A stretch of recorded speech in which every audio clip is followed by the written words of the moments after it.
consist of at the age of 2? Okay. Yeah, that's a good question. So the American Academy of Pediatric Dentistry has their catchy little phrase, the rule of 1. And so what that means is they recommend that a child's first dental visit be by 1 year of age or within a year of the eruption of the first tooth. Wow. So that's a really huge range because there are kids that are 15 months old and don't have their first tooth. So if they come within a year of that, they could be closer to 2.5 or 3.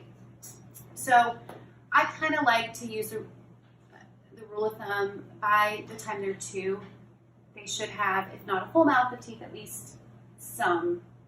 So that's a good time to start getting them established. Okay, yeah, my son, just for the record, everyone always compares like teeth and how many teeth people have. My kid is 19 months old. He's just getting his first baby molars.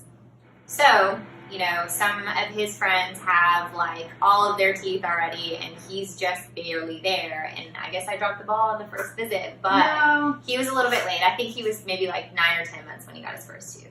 So you're still definitely within the range. And there's such a wide variation when the teeth come in.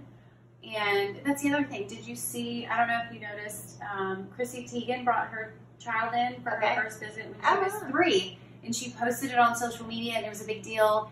And people went crazy on her about how she should have been bringing her since she was much younger and were just like attacking her.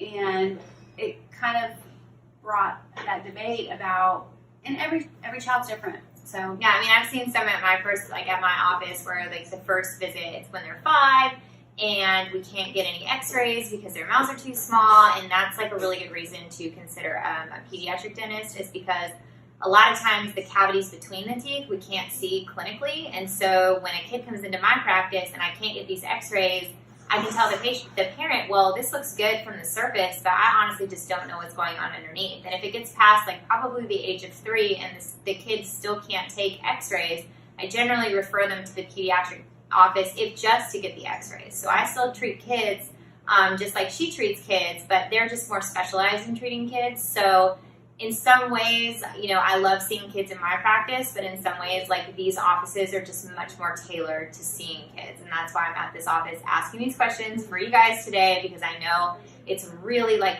in the first couple years of life, you have so many things to worry about and like so much pressure from everybody to do the right thing. And like, I haven't always done exactly the right thing. And so it's better just to know. And if you haven't done it, just do it. It's no big deal. So we're not judging you. Brittany's not going to judge you. I'm not going to judge you. But just make sure you make that first appointment. And then with that being